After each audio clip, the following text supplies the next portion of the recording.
Assalamualaikum warahmatullahi wabarakatuh. Yang terhormat Bapak Dr. Andes Somadi Soraso MPD, selaku dosen pengampu mata kuliah Metodologi Penelitian, saya Nur Aisyah, mahasiswa dari Jurusan Sastra Indonesia Fakultas Bahasa dan Sastra. Saya akan mempresentasikan tentang analisis struktural dari novel Surat Kecil untuk Tuhan. Latar belakang dari novel Surat Kecil untuk Tuhan menceritakan tentang seorang gadis yang bernama Keke mengidap penyakit kanker ganas. Di dalam novel Surat Kecil untuk Tuhan mengandung nilai-nilai, yaitu nilai politik, pendidikan, moral, dan juga agama dalam masyarakat. Selain itu, di dalam novel Surat Kecil untuk Tuhan juga memberikan inspirasi serta motivasi kepada orang-orang yang menderita penyakit sesama, yaitu penyakit kanker. Sekarang kita masuk ke rumusan masalah. Rumusan masalah yang pertama, bagaimana fakta cerita di dalam novel Surat Kecil untuk Tuhan karya Agnes Davonar. Yang kedua, bagaimanakah sarana sastra di dalam novel Surat Kecil untuk Tuhan karya Agnes Davonar. Tujuan penelitian. Yang pertama, mendeskripsikan fakta cerita di dalam novel Surat Kecil untuk Tuhan. Yang kedua, mendeskripsikan sarana sastra di dalam novel Surat Kecil untuk Tuhan. Judul novel Surat Kecil untuk Tuhan menceritakan tentang perjuangan hidup gadis remaja yang divonis mengidap penyakit kanker ganas. Surat Kecil untuk Tuhan merupakan simbol di mana gadis kecil tersebut ingin menyampaikan sesuatu kepada Tuhan tentang apa yang dialaminya. Sudut pandang novel Surat Kecil untuk Tuhan menyajikan cerita dengan menggunakan sudut pandang orang pertama pelaku utama, yaitu sang karakter utama bernama Keke bercerita dengan kata-katanya sendiri yang menggambarkan apa yang dilihat, didengar, dan dipikirkan oleh satu orang karakter saja. Gaya bahasa di dalam novel Surat Kecil untuk Tuhan diceritakan dengan menggunakan bahasa sehari-hari, sehingga mudah untuk dipahami oleh pembaca. Alur dalam novel Surat Kecil untuk Tuhan pada penelitian ini menggunakan alur maju. Hanya pada tahap-tahap tertentu peristiwa ditarik ke belakang atau flashback.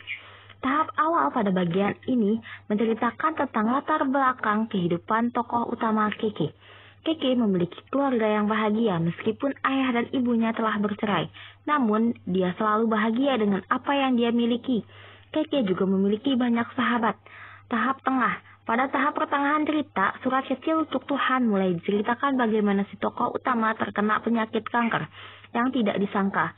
Hingga akhirnya Keke bertemu dengan seorang profesor yang hebat. Tahap akhir, konfliknya dimunculkan kembali, yaitu kanker tersebut datang kembali dan pada akhirnya si tokoh utama tidak mampu lagi disembuhkan dan meninggal dunia. Di sisi lain, Keke terus berusaha untuk membahagiakan orang di sekitarnya. Keke juga makin rajin belajar karena ia ingin tetap belajar pada detik-detik terakhir hidupnya yang diceritakan bagaimana dokter memberitahukan kepada ayah Keke bahwa kanker yang setelah sempat dinyatakan hilang kini datang kembali. Sebelumnya, ayah Keke menceritakan bahwa penyakit itu kembali lagi. Keke bermimpi buruk bahwa penyakit itu datang lagi. Hal tersebut seperti mimpi yang menjadi kenyataan bagi Keke. Di sini terdapat penokohan dalam novel Surat Kecil untuk Tuhan. Yang pertama adalah tokoh utama yang bernama Keke. Keke adalah karakter utama di dalam cerita novel Surat Kecil untuk Tuhan. Sebagai karakter utama, tokoh Keke digambarkan dengan karakter yang kuat dan tidak merasa sedih. Karena Keke menghadapi penyakitnya dengan ikhlas dan meskipun demikian, di dalam cerita tokoh Keke memiliki kanker yang buruk seperti egois dan rasa marah terhadap penyakitnya. Penokohan yang kedua, Pak Jody adalah ayahnya Keke. Di dalam cerita digambarkan ayah Keke adalah orang yang penuh semangat dan juga sangat optimis untuk kesembuhan Keke.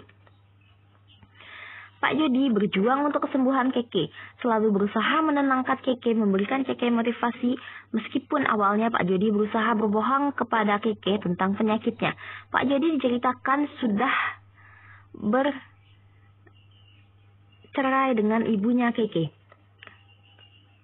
Karakter penokohan yang ketiga adalah Pak Ius.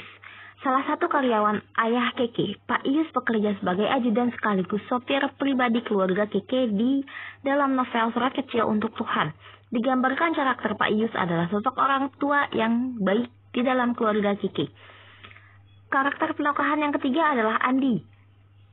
Andi adalah kekasih Keke, orang yang dicintai Keke. Karakter Andi di dalam cerita novel Surat Kecil untuk Tuhan adalah karakter yang mencintai Keke apa adanya, meskipun wajah Keke berubah akibat pengaruh penyakit kanker yang menyerangnya.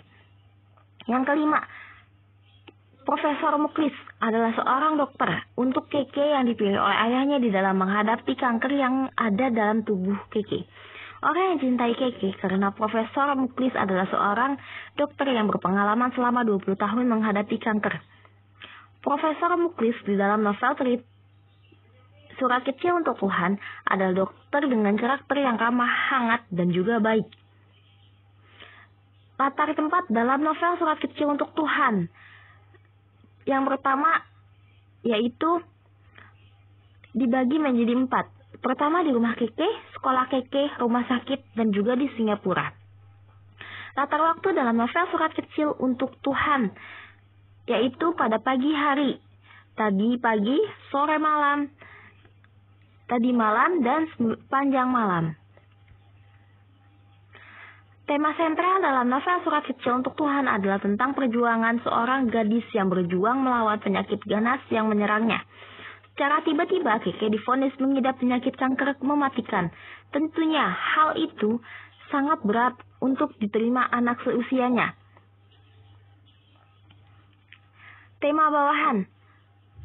A. Motivasi untuk selalu sabar. Digambarkan Keke adalah orang selalu sabar.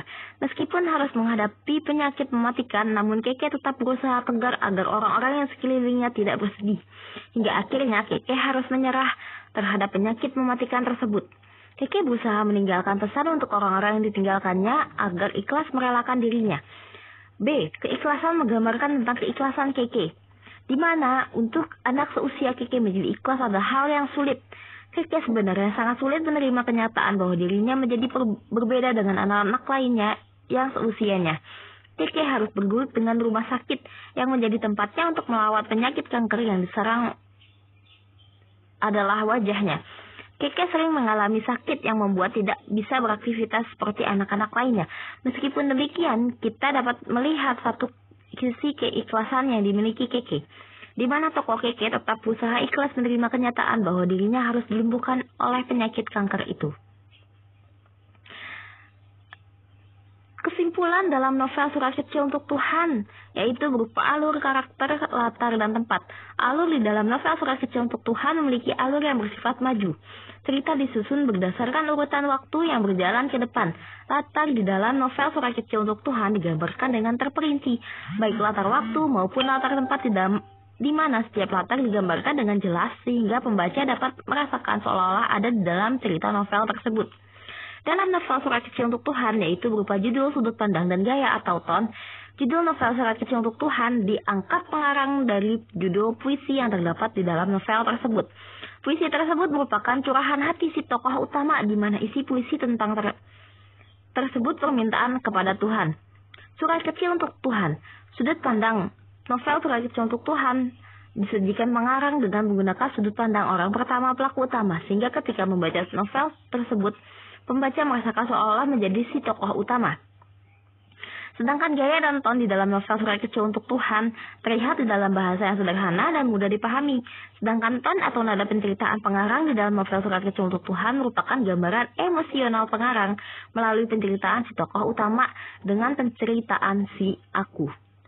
Sekian presentasi proposal analisis struktural novel Surat Kecil untuk Tuhan dari saya. Lebih dan kurangnya mohon dimaafkan. Wabillahi taufiq wal hidayah. Wassalamualaikum warahmatullahi wabarakatuh.